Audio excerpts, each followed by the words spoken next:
November 22, 1963. Dallas, Texas. It was supposed to be a routine political visit. President John F. Kennedy was riding in an open-top motorcade through Dealey Plaza, smiling, waving, looking relaxed. The crowd was excited. Cameras flashed. People cheered. Then, at 12:30 p.m., everything changed. 3 shots rang out. Within seconds, the President of the United States slumped forward in his seat. First, Lady Jacqueline Kennedy reached toward him in shock. Secret Service agents scrambled. The motorcade sped toward Parkland Memorial Hospital. America was watching history break apart in real time. Less than an hour later, JFK was pronounced dead. He was 46 years old. The official story would soon point to one man, Lee Harvey Oswald. But more than 60 years later, millions of Americans still ask the same question: did he really act alone? Lee Harvey Oswald was a former U.S. Marine. He had defected to the Soviet Union years earlier, then returned to the United States. On the day of the assassination, he was working at the Texas School Book Depository, the very building overlooking the motorcade route. Police arrested Oswald later that afternoon. He denied everything. "I'm just a patsy," he told reporters.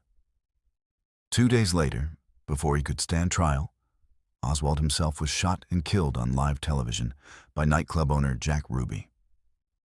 Just like that, the only official suspect was dead.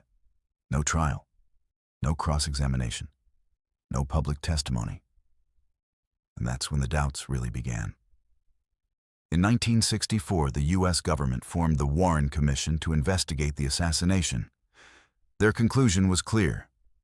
Oswald acted alone. 3 shots, 1 shooter, no conspiracy. But not everyone was convinced. The biggest controversy centered around what became known as the magic bullet theory. According to the commission, a single bullet passed through President Kennedy and then struck Texas Governor John Connally, causing multiple wounds. Critics argued the trajectory seemed almost impossible. Others pointed to eyewitnesses who claimed they heard shots from more than one direction, including the famous grassy knoll. Over time, polls showed that a majority of Americans believed there was more to the story. Then came the conspiracy theories. Some suspected the CIA, angry over JFK's handling of the Bay of Pigs invasion. Others blamed the mafia, claiming retaliation over government crackdowns. Some even believed elements within the U.S. government saw Kennedy as a threat.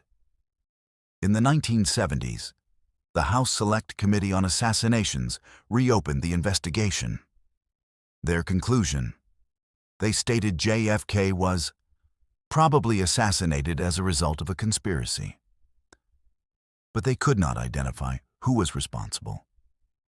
The mystery only deepened. Dealey Plaza became more than just a location in Dallas. It became a symbol of lost innocence. Before November 22, 1963, America felt confident, optimistic, powerful. The country was in the middle of the Cold War, the space race, and a booming post-war economy.